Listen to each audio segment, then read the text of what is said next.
get federal contracts. With new promises from the Biden administration to improve federal contracting access for minority-owned businesses, it does beg the question, will black and brown business owners truly get a bigger piece of the pie? As our national correspondent, Bofta Yimam, explains, if history tells us anything, those that want a fair shake will have to fight for it. We're fighting again, Bofta. Good morning. Good morning, Sharon. Many folks may not realize federal procurement is the largest consumer of goods in the world, and minorities landing contracts could help bridge the racial wealth gap. But some say that's only if compliance and oversight are part of the solution. In tiny towns across America, you'll find minority-owned contractors like Jimmy Dillahunt Jr. making his way into his favorite seat. I was raised in the business and I've grown to love the business. Dillahunt co-owns Cadet Construction Company, which got going 8 years ago and set the foundation for lucrative federal contracts. Our primary focus is infrastructure, site work. Now Dillahunt offers to share a thing or two. It's really not an equal playing field. If you'll listen. I've found a lot of exclusionatory practices when it comes to bidding a contract. There's a lot of barriers to entry that are put up so minority businesses cannot compete on these federal contracts. Dillahunt says about a third of his revenue is driven by federal contracts. While most experiences were positive, he says working with the FAA left him with a bad taste. I'm 100% sure that race definitely played a role on both projects. But Dillahunt says his experience speaks to a larger problem: systemic cracks, unfair treatment of minorities who do manage to land a federal contract. It's unfortunate because I've seen a lot of businesses be negatively impacted severely by really what I would call a financial lynching, in my opinion. The Minority Business Development Agency released this 93-page review of 100 existing disparity studies. It found that every study identified contracting disparities and pointed out key barriers arising from discriminatory behaviors, like agency and prime contractors employing capability stereotypes, double or higher standards, and manipulating bid processes based on prejudicial factors.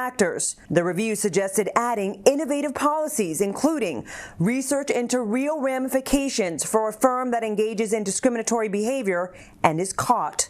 Plus, research into whether agencies have been effective at implementing common policy prescriptions. Federal procurement records show the government paid a consulting firm more than $95,000 for that 2016 review. No telling what came of it. The MBDA tells BNC it hasn't done a study since then, and the challenges still persist today, says Wendell Stemley with the National Association of Minority Contractors. The venom and the aggressiveness towards African Americans is like I've never seen to the level people are willing to go to make sure they are not employed or not utilized as contractor, vendors, or suppliers. Stemley says one major challenge: 50% of states don't comply with inclusionary goals of the federal government, including contractor requirements. Depending on the agency, he says African-American contractors traditionally may receive just 2% or less of the dollars allocated to them. They don't need to write new laws. They just need to enforce the laws that already exist.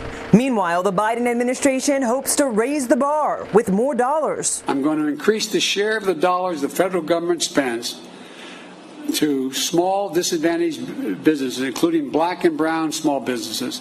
Right now it calls for 10%. I'm going to move that to 15% of every dollar spent will be spent for that. The administration says it will assess tools to lower barriers, and Congress has a role to play to make the process more inclusive, too. There will be no doubt that this would be an important opportunity to ensure fairness, and we will not take a step back for fairness. A lot of states and local jurisdictions will administer these funds, and that's where the local elected officials have got to come in and ensure that African American contractors and Hispanic contractors get a piece of the action. Dillahunt says he may apply for federal contracts rolling out under the new administration's plans, but this time he'll be more selective on which opportunities, creating his own blueprint of what to expect. And that's why I said on the face it looks great, but if there isn't some closely monitoring to make sure that